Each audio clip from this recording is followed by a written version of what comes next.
reigning king of Egypt for 30,000 years. Although I love divinities as kings, such as my golden headdress, Ankh scepter, and of course the lavish amounts of Ankh coins I have at my disposal. But when it comes to royalty, when it comes to that, simplicity is what I crave. And if you are simplicity, then welcome to the royal table. Okay, next week, a brand new Meta Esper will be coming in, and our beloved four-star epic Daylon the Sobek will be coming Meta. And we're going to explore the details of update, the patch note details of update 3.4.43.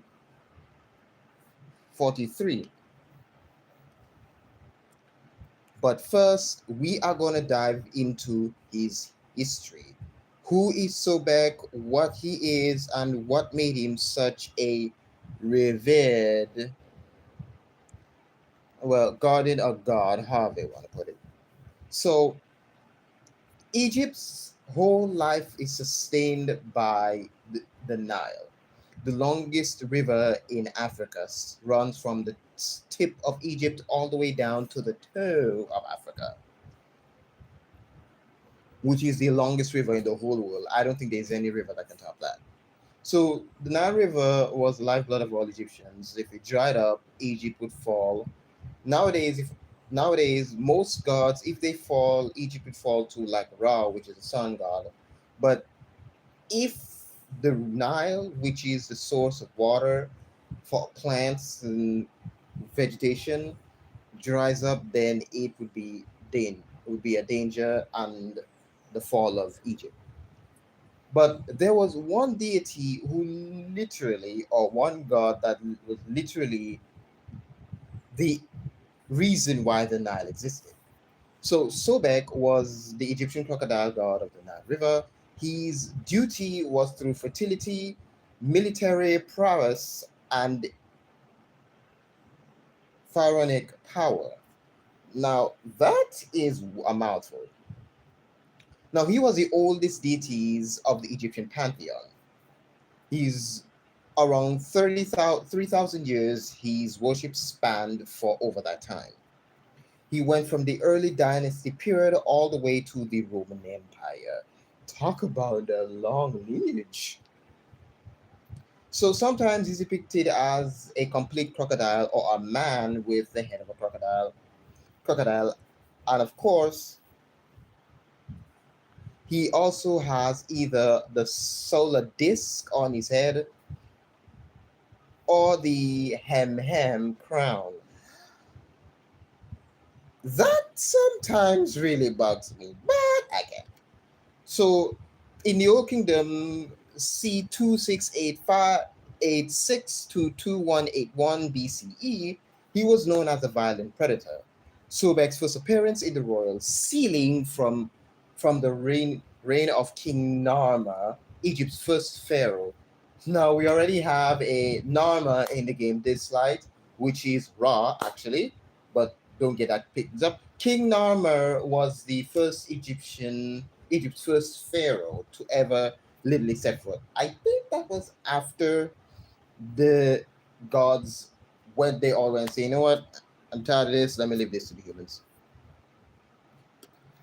Sobek is approximately featured in the pyramid text, which is the oldest sacred funerary text you can find anyway. In the early era he exists, he was known as the Rager. So he was very dangerous and aggressive, and I don't blame him. Even crocodiles today are dangerous. By the Middle Kingdom, 2055 to 1650 BCE, he rose to supreme power. His status shifted dramatically during the 12th and 13th dynasties. Also, pharaohs adopted him as the patron of kingship and military might. Talk about strength. Also, multiple pharaohs incorporated his name into their own, such as Sobek Hotep, which is Sobek is pleased, and Sobek Neferu, Egypt's first fully attested female pharaoh. Talk about that. The New Kingdom and later periods is known as the Solar Alignment. Sobek was eventually fused with Ra, the sun god, to become Sobek Ra. Water and fire don't go together. But anyway, who's saying? They elevated him from regional water deity into cosmic created god who helped protect the sun god during his nightly journey through the underworld. So back after once he became that protector, he traveled with Ra across the 12 kingdoms of night. Now Ra rules over 24 kingdoms. At daylight, he rules the first 12 kingdoms of day, and of course, at night, when he goes into the underworld, that's the 12th kingdom he rules in, the 12 kingdoms of night. Now, his roles, which is a creator of the Nile, apparently the river was created through Sobek's sweat as he shaped the universe. So once he sweat, the Nile was created. I mean, his name likely derives from the root meaning to impregnate or to tem. Okay, impregnate is really weird if you say so myself, but who said? So of course, linking him directly to the fertile soils left behind by the river's annual floods. If I could literally produce fresh water for my armpits, I don't really need to worry about water bill or water stuff. Just fill a bucket of water through my pits. Yep, I know those. He was also a protector of pharaohs, of course, because crocodiles are apex predators. Egyptians associated Sobek's ferocity with the pharaoh's military strength.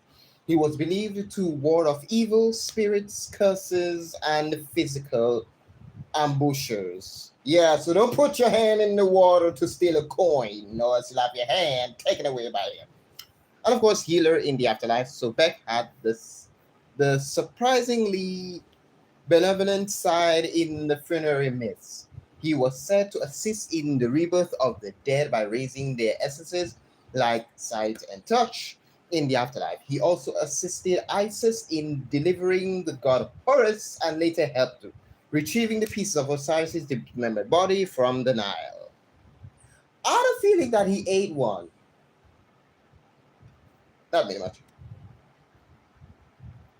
So the main cult centers, which is Shedet Crocodilopolis, located in the Therium Oasis. This city was the center of his worship. Priests here kept a live sacred crocodile named, I don't know how to pronounce the, hold on, Pepsuchos.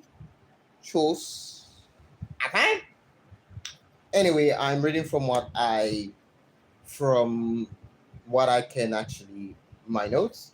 So so the next cult was Kom Ombo in Upper Egypt. A unique dual kingdom was built during the Platonic period or Ptolemaic period. I really these kind of words I don't know what the hell. So Sobek was a very revered being. I swear I have to get some of this. But he was very, very revered and also watched over the Niles, and he made sure that nothing happened. He assisted the gods, the dead, and so on and so forth. So now that we know who Sobek is in mythology, we are going to go and look at Daylon, which is the representation of Sobek. Well, let's just say who embodies its power. Now, Daylon was released as a four-star epic esper, also as a keepsake, and he also became useful. His kit was good. I didn't like his S3, but he was very good in his uses. He induced cyst. He made it quite good, and I liked his animation a lot.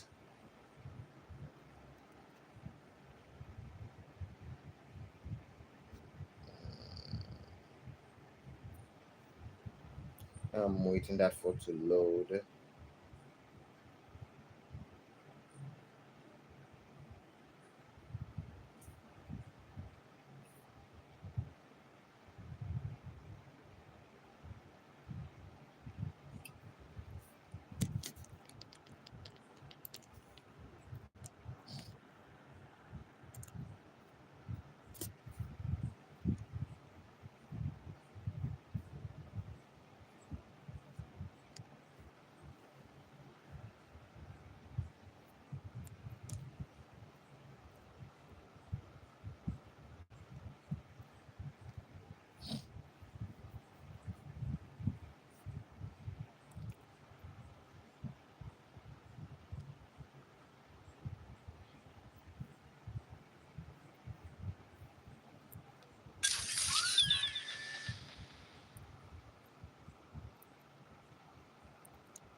Okay, now that we gave this slide, we are going to look at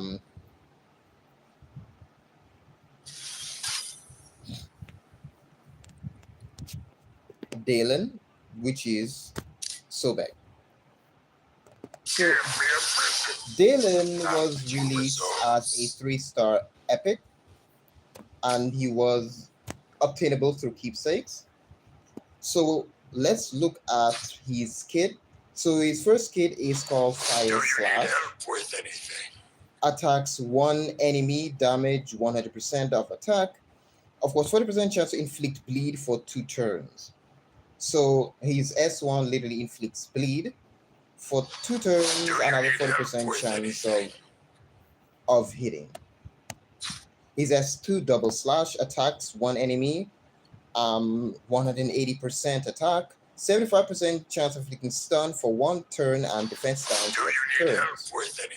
So he can inflict stun and defense down. So 60% of his. So you literally drop the health by the defense by -60%. His S2 is called Hydro Inferno Combo. Attacks all enemies, damage 90% of attack, inflicts disease on them for 2 turns.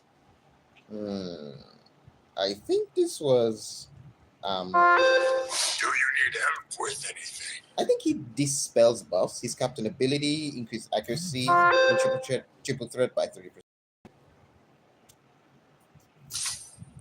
His residence at R1, Hydro Inferno combo, his final damage is up by 10%.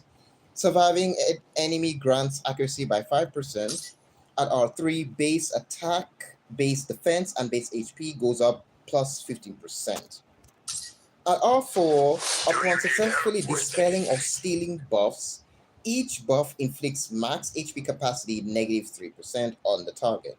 So if he successfully dispel buffs or steal it, do you need help with anything? He can reduce the max HP by 3% to the target. At R5, base attack, base defense, and base HP goes up by plus 20%. At R6, new effect, double slash. When the target isn't buffed, this attack damage is by plus 10%.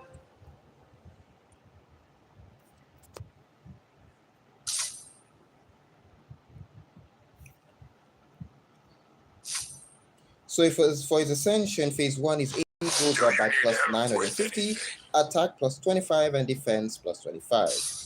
His attack goes up plus 70, HP 340, defense 25. So when ascended, he literally can inflict disease for 2 turns, dispelling all buffs and debuffs. So this attack, so when not ascended, it doesn't really do that. But when you ascend him, he can literally remove buffs and debuffs, which is not good, but still a handsome fella. At phase 4, his accuracy goes up by 10%. Phase 5, crit rate goes up by 10%, and attack goes up by plus 20%.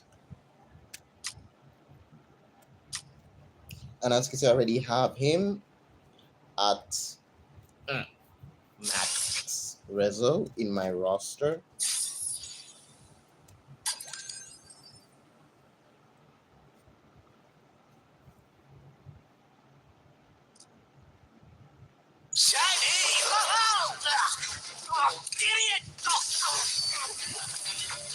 Oh yeah, let me put back your stuff for you. I forgot that.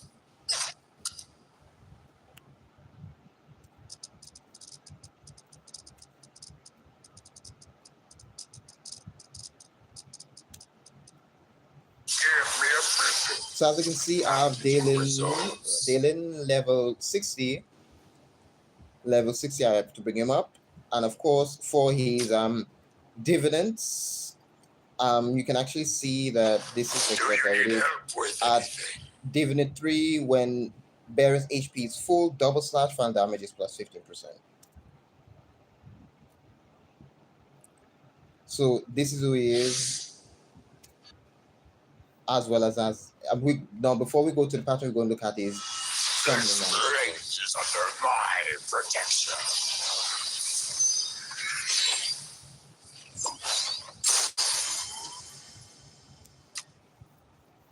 Give me a present. I'll get you results. He looks so cute there.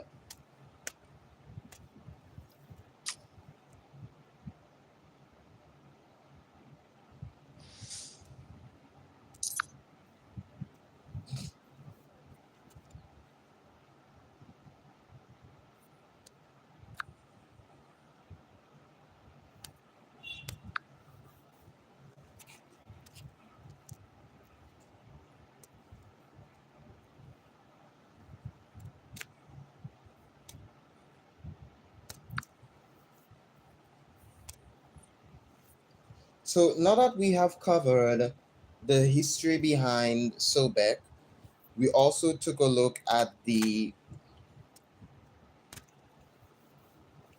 also looked at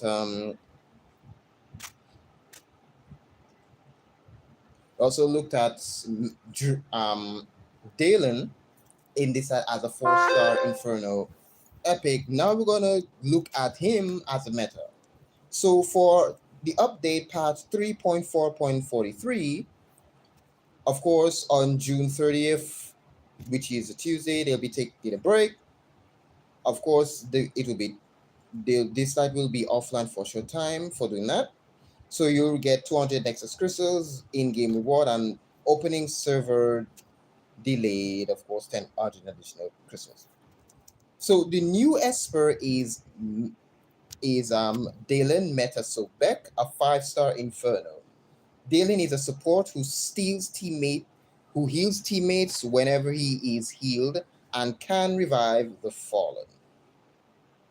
So yeah, he can literally revive a fallen ally. So he can revive the fallen. I don't know who it may be, but we can figure that out.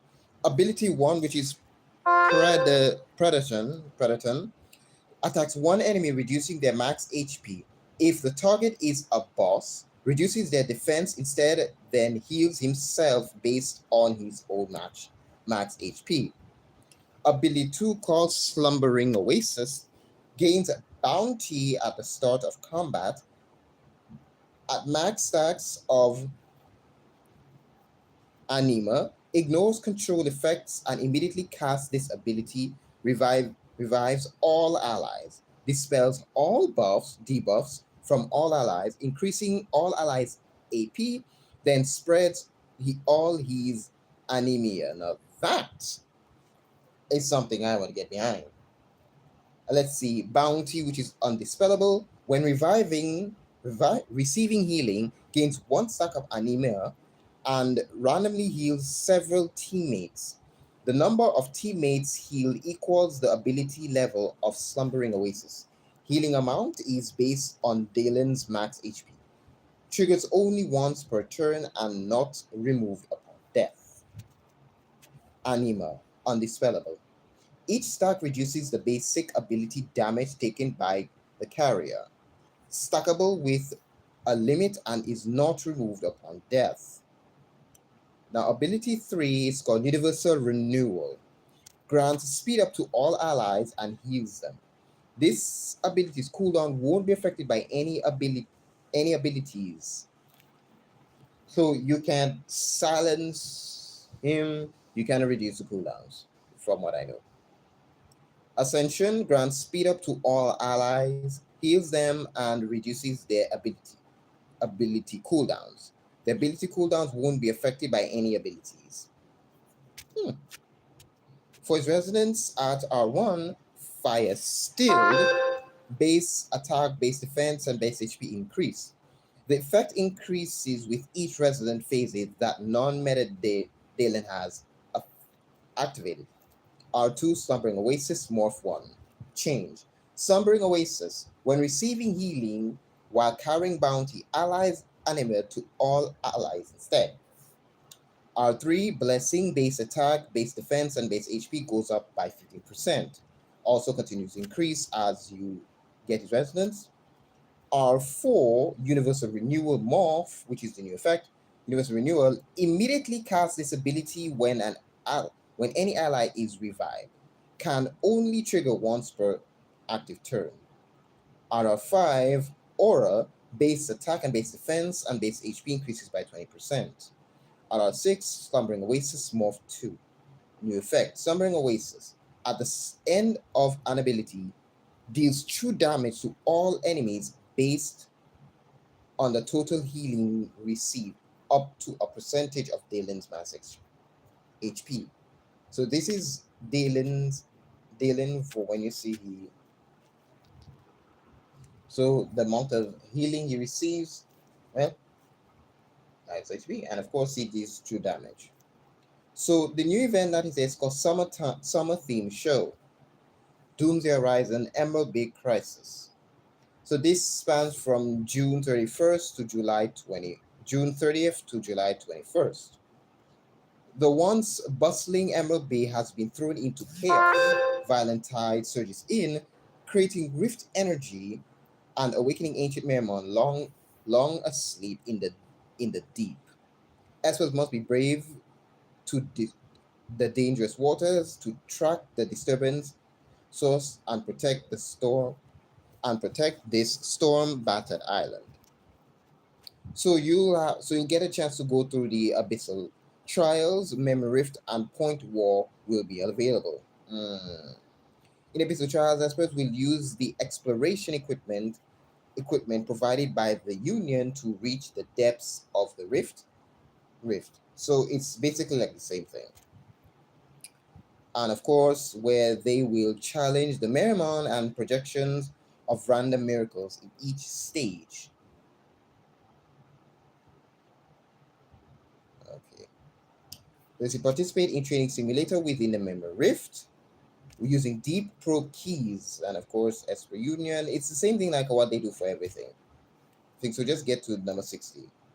So participate in limited time events to retain rift emblems, which can be used to redeem valuable rewards in the event shop, including level mons, loyalty chest, legendary emblems, and shimmer records. The loyalty chest consists of the legendary experts, which is Lu Shang, Yu Jing, Bai Tao, Zhu Hong, Elaine, Badrun, Hilda, Javid, and Fumitsuki. For me, I already have Javid at max resonated and Badrun, so I just need a few more for Hilda to max resonate out. So this lasts for 20 days. So for the event story, of course, which is August 11th, story includes the main story, Song of the Homecoming. So main event story, Song of Homecoming. Title Blessing, current Title Blessing pool, 6 weeks.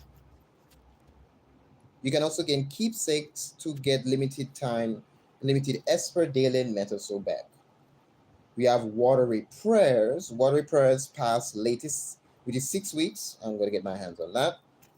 You have the summer puzzle. Okay, flip the puzzle pieces, connect them in a straight line. Otherwise, summer skin rerun. So we're going to have some summer skins return. So during this event, you can purchase the time-limited legendary skins Jinchu, Wild Python, Abigail, Wave Maker, and Javid, Ventus Waltz. Acquiring the skin permanently activates the corresponding dynamic avatar I already have for Jinchu and Javid, so I think I'll go for Abigail. So for new events, you have limited time event Echo. So for phase one, we have Ling Zhao and Ollie Osiris. Phase two, Lian and Jinchu. I think I'll go for Lian because I need a few more for Lian, but we'll see about that. Phase three, we have Mavis and Archibald. I already have Archibald at max resonate. Mavis, I'm not really sure about that.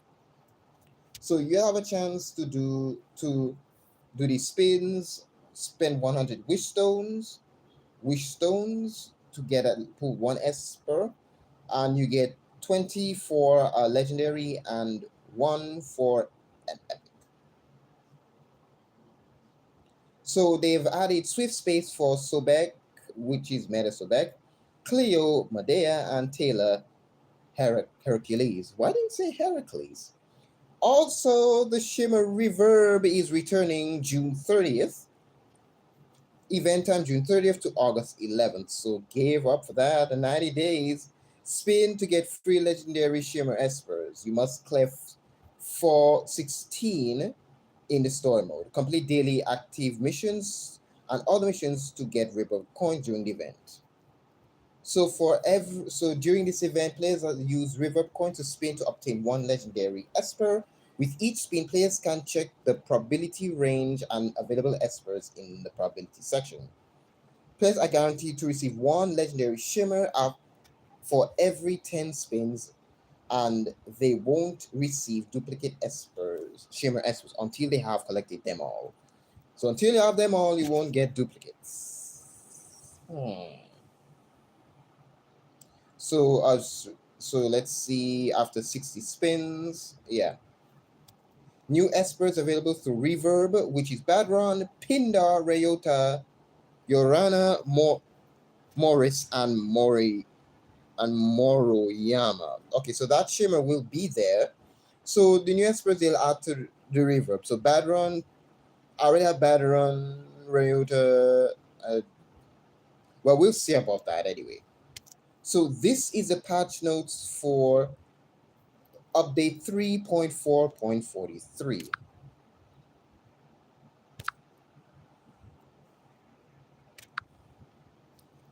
So we have everything we need and everything we know.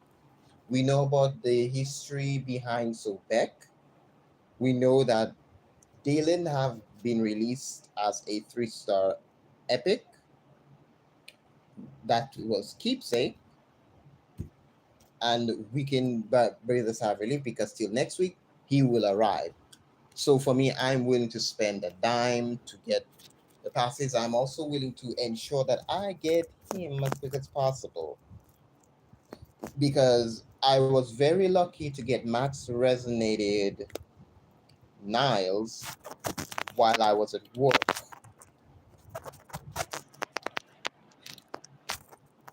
But let's see what happens. Also, I will show you some espers I have almost max resonated, and I don't know which one I'll go after because I sure want to max out my meta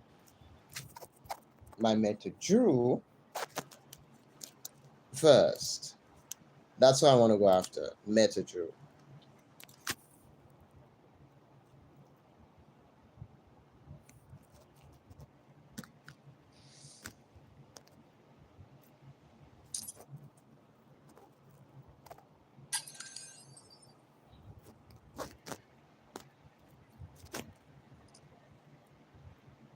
Shaggy!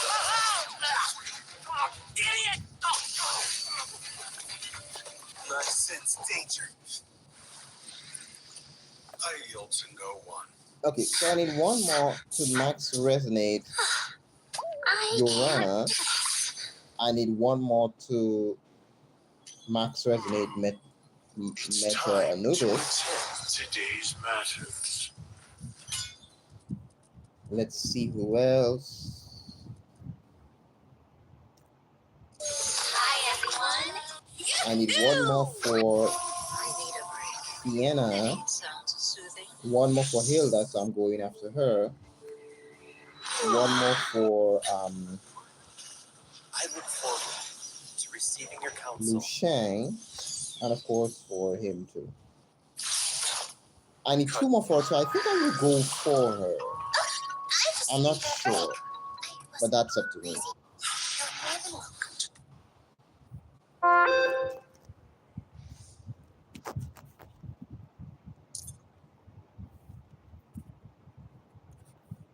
So yeah, that is it for what I've presented. This is my first time doing it, and I hope you all enjoyed it.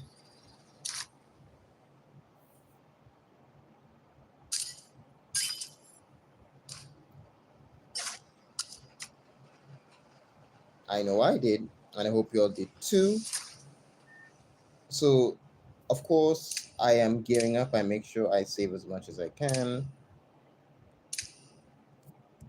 to at least get the characters I want. But hey, who knows? So, anyway, guys, I have a spot ready for Meta Sobek. Let's see.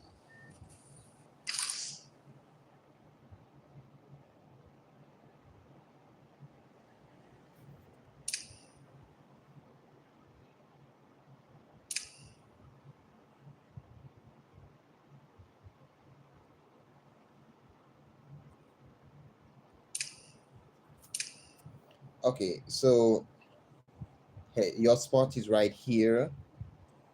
So Daylon, you're going right here in the Meta Espers.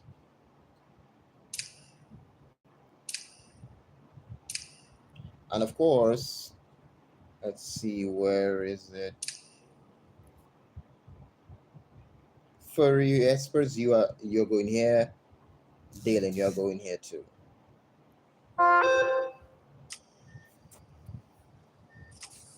So thank you guys for watching. I hope you enjoyed it. My name is Platinum Aurora, the Octogolf. And of course, if you like this video, please hit that like button. Share this video to anyone who likes who played Dislyte, and comment on your favorite Esper, or if you're willing to go and get this brand new Esper coming next week. And of course, those who are new to this channel, please hit that subscribe button. You know, that big red rectangular button, ribbon with the word subscribe by. Hit that, and of course, hit the notification bell. Bing! Get notified on videos and streams I'll be doing. And of course, with all that being said, thank you guys for joining me. And of course, hope to see you all again at the next Royal Table. Have a good morning, afternoon, or good night, wherever you reside.